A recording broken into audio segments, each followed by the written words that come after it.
ఆర్యావర్తంలోని ఈ పుణ్యభూమిని 16 జనపదాలు ఇంకా ఎన్నో రాజ్యాలుగా విభజించారు.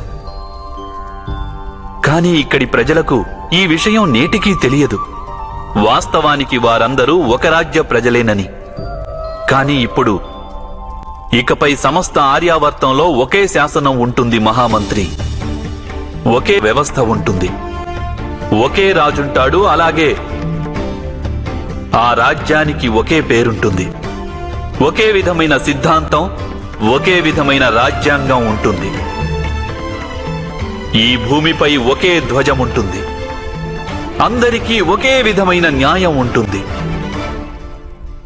ఆర్యావర్తంలోని ఈ భూమి భరతుని పేరిట భారత భూమిగా ప్రసిద్ధికెక్కింది. కానీ ఇప్పుడు మొదటిసారిగా ఇది భరత రాజ్యంగా ప్రసిద్ధి చెందుతుంది.